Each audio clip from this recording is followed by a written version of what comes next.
আল্লাহ নবীর সাহাবী সাইদ ইবনে ইয়াজিদ রাদিয়াল্লাহু তাআলা, সাইদ ইবনে ইয়াজিদ রাদিয়াল্লাহু তাআলা, হাদিসটা এসেছে বুখারীতে 456 নম্বর হাদিসের বর্ণনা।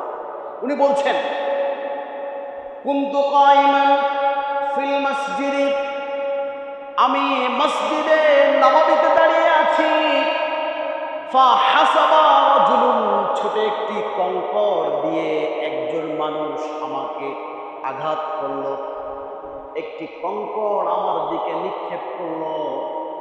ফানাজারতু, আমি তাকিয়ে দেখলাম, ফাইদা হিয়া ওমর ইবনুল খাত্তাব, তাকিয়ে দেখি ওমর রাদিয়াল্লাহু তাআলা আমাকে একটি কঙ্কর নিক্ষেপ করেছে। এদিকে আসো, তাল আসো এদিকে। আমি দৌড়ে গেলাম, গিয়ে দেখি হযরত ওমর ফারুক আমাকে বলে, ওই দেখো মসজিদের কোনায় দেখা যায় দুইজন মানুষ কথা বলতেছে। কি বলে? দুইজন মানুষ মসজিদের কোনায় কথা বলতেছে। ইজহাব, যাও ওখানে, জিতানি বিহাদাইন, দোনোটাকে আমার কাছে নিয়ে আসো। কথা বুঝতেছেন? ওই দোনোটাকে কি করো? দোনোটাকে আমার কাছে নিয়ে আসো। সাইদ বলেন, জি তুমি। দোনোটাকে আমি নিয়ে আসলাম, হযরত ওমর ফারুকের কাছে নিয়ে আসলাম।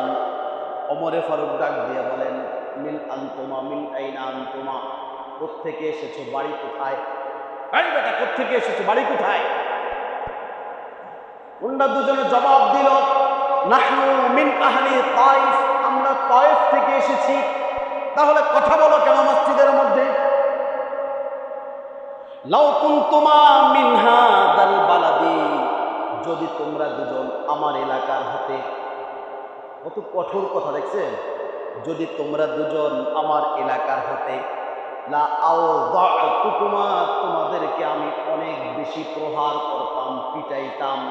কারণ হলো তোমাদের অপরাধ, তারফানে আসওয়াতাকুমা ফি মসজিদি রাসূলিল্লাহি সাল্লাল্লাহু আলাইহি ওয়াসাল্লাম, কত বড় সাহস তোমাদের, রাসূলের মসজিদে তোমরা উচ্চকণ্ঠে কথা বলো।